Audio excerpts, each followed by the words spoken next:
Le port de Brest en alerte maximum ce mercredi. En milieu d'après-midi, une trentaine de pompiers étaient toujours mobilisés contre le risque d'explosion d'un silo de 40 mètres. En cause, la dangereuse fermentation des céréales contenues à l'intérieur.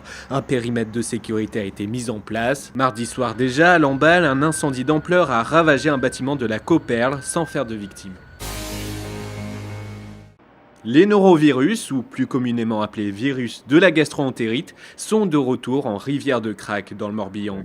Cette pollution, désastreuse pour l'écosystème et les ostréiculteurs, devrait durer au moins 3 semaines. C'est déjà le 3e épisode en 4 ans. Pourtant, l'origine du mal est bien identifiée. La station de relèvement à Saint-Philibert qui déborde régulièrement. En février, le printemps s'est invité par surprise en Bretagne, mais dès ce jeudi, il devrait repartir aussi sec. Enfin, façon de parler, puisque c'est la pluie et la grisaille qui sont attendues pour toute la fin de semaine. Les températures devraient même chuter de 6 degrés, de quoi rafraîchir la Bretagne, dont les températures étaient supérieures de 10 degrés au normal de saison. 5 prêtres bretons du 19e siècle sont vénérés en Louisiane, aux États-Unis.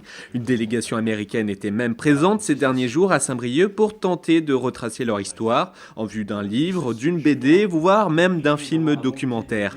Ces prêtres bretons sont considérés comme des martyrs de la charité. En 1873, ils avaient donné leur vie pour assister les habitants de Shreveport, emportés par une terrible épidémie de fièvre jaune. Une nouveauté ce jeudi sur letélégramme.fr. Maison Mère, une première série de podcasts consacrée aux gens de mer.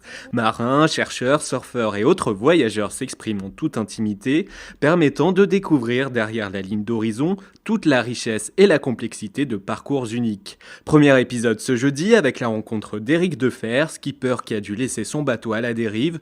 Rendez-vous ensuite une semaine sur 2 sur letélégramme.fr, rubrique podcast.